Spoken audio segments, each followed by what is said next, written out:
Hi, this is Freya with another singing tip. Today I want to talk about your face and how the shape of your face can actually influence the sound of your voice. If you want to find out more, please stay tuned.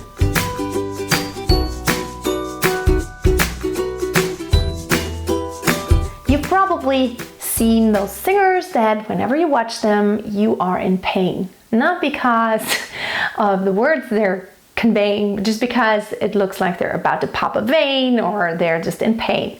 So you don't want to be one of the singers that looks like they're totally in pain or that they're just about not to make it anymore. Whenever they sing, they're just drop dead just because the singing is so excruciatingly painful or something like that. So let's talk about your face. Now, whenever you sing, you want to try, especially when you're practicing, you want to try to keep a neutral face, which means whenever you're forming all your vowels, whether it be an ah or an e or an e or a oo, you don't really use those cheek muscles too much. Like don't go e, o, e. Like these muscles right here, yes, you have them. If you put your fingers here and make a wide smile, you can feel those are muscles here. Your cheeks are muscles. So you want to try to keep them pretty relaxed so you have a more neutral face, first of all, and second of all, the thing is, it does affect the sound of your voice. So whenever you get wide here, and those muscles pull this to the sides, in there, in that mouth cavity, everything gets a little bit more narrow, and you don't want narrow. You want as much space as you can get more resonating space and to have a more ping and more sound in your voice. So make sure you keep these relaxed. Don't go like ee. Go ee. You can do this high. Keep them relaxed. There's no need to flex these too much. Now, whenever you are singing, you're expressing yourself. Of course, you can use those muscles, but practicing your singing without having to use them will help you to automatically reduce the motion to where it's going to really interfere with the sound of your voice. So, having said that, let's move on to your lips. Your lips is something some people have no problems with that, but some singers have issues with that. So you don't want to make tight lips. You want to keep your lips in a pretty neutral and relaxed space there, in a very relaxed position most of the time. Now I'm going to talk about the exceptions here pretty soon. So you want to do like a a, e, I, o, u. So you don't want to make the upper lip tight against your lips. So some singers do that. Or even the lower lip. Where the upper lip is lifted and the lower lip is kind of really tight against your teeth. Don't pull it against your teeth. Try to have it relaxed, like this. That's why it's sometimes good to do those lip trills, like that way it helps you to really not having to use your lips, but still be able to vocalize.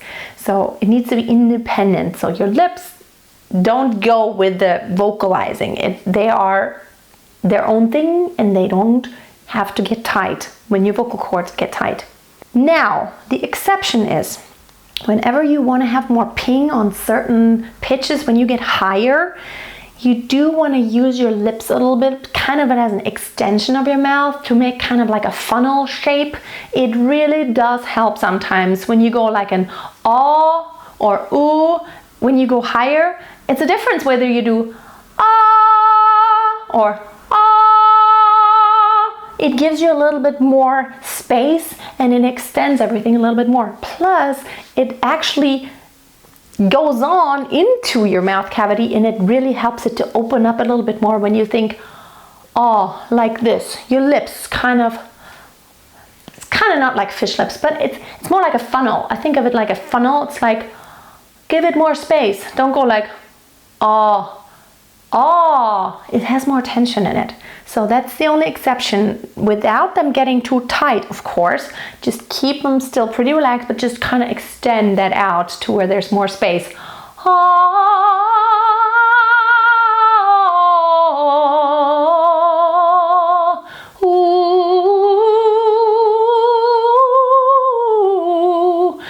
if you go, ooh,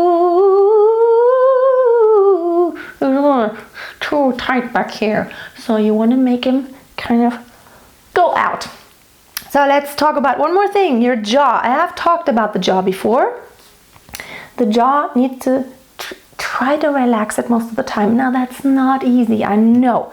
The degree of how far your jaw opens or your mouth opens when you sing shouldn't be, it shouldn't vary that much. It should, like whether you sing low or high or softly or loudly, it shouldn't be such a big difference. Because the tendency naturally is to sing, whenever you sing low, close your mouth more, and when you sing up, open it more. Now there's no need for that. You want to try to even it out a little bit to where when you come from the bottom to the top on an ah, you don't have to go like, yeah. Ooh, that puts a lot of tension on your jaw. You don't want to do that. Try to even it out. Down there, have enough space to where you can actually keep that space all the way to the top. Ya. Now vice versa, on the top you don't need more than that. There's a limit to how much you need to open your mouth and how far your jaw needs to open up. Beyond that, there's really no use. It just creates more tension and it's no good. So even when you go high, ya, don't need to open that widely. So these are the components that, of your face that really can change the sound of your voice. Hope these tips helped you today. Try it out and don't forget to come back on Tuesday for another How to Sing That Song video, and of course on Thursday for another Q&A round where I answer your questions. So keep on asking your questions. I always pick the questions that you leave below all of my videos. I go through your comments, and since I really haven't had the time to really answer all the comments, I want to get back to really answering more. But sometimes it's really hard when you ask me specific questions and I can't really answer it in a couple of sentences. So I just kind of make a video about it. It's so much easier to show than just to write it out. So thank you guys so much for watching. Don't forget, always keep a song in your heart and always keep on singing. Bye.